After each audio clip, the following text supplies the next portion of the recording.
最近啊，这外媒啊在热炒一个事情啊，这个有外媒就称说，这解放军的一位中将呢，他在公开讨论了和武警如何进行联合作战的事情。这外媒他就认为啊，这是解放军要在提高这个巷战能力，这是对着台湾地区来的。但是啊，我们可以看清楚啊，这真正希望在台湾地区发生巷战的，那是美国，而不是解放军啊。当然了，作为台独这边，他们听到这么个事情之后，显得是有点紧张。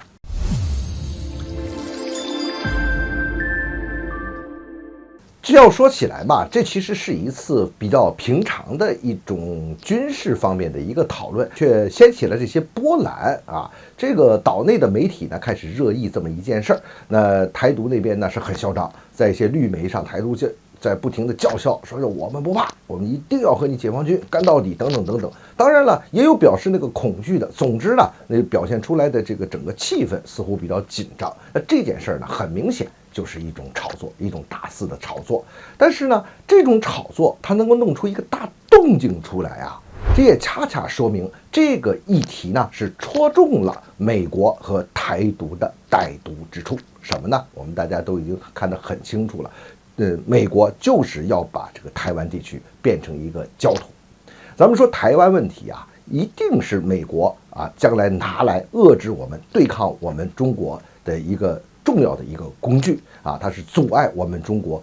走向这个民族复兴道路上的我们挖的一个坑，阻碍我们的一个绊脚石啊，这是美国的策略了。而且呢，它会在这个两岸之间去挑起各种冲突，甚至让你爆发军事冲突，这就是它的既定战略，这都是明牌了。但是我们要注意啊，它的策略现在在发生改变。你看台湾地区那边以前是买这种装备啊，买那种装备啊，你大陆地区你解放军有什么东西，我有什么东西比你还强啊，现在不搞这个了。美国说你也搞不过，你也别这么干了，你们呀就搞那些轻武器，搞那些单兵武器啊，然后大大的加强你这个武器密度，你要储存大量的这东西干什么呢？就是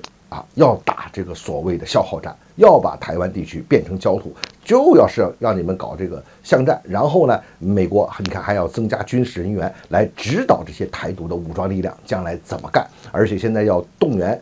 这个台湾地区，你要改变你的一些，比如说在你的这个所谓征兵啊，所谓在这个训练方面，在服役方面的很多政策，通过立法的层面，通过行政层面把它改变出去。美国呢是逼着这个台湾地区，然后抓着这个台独积极的配合，就是要把台湾地区变成一个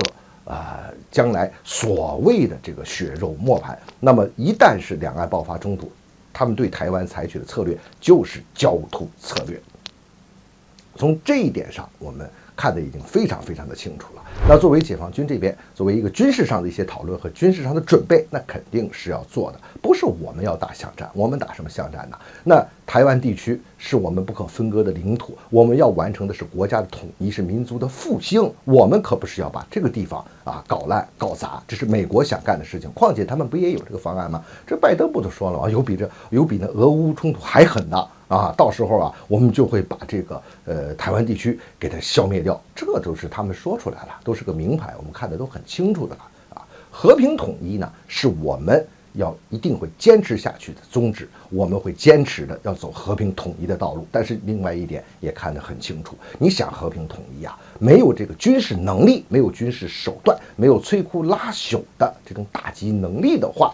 这和平统一也不行必要的军事能力，强大的这个军事能力呢，是我们保证能够和平统一的根本保障。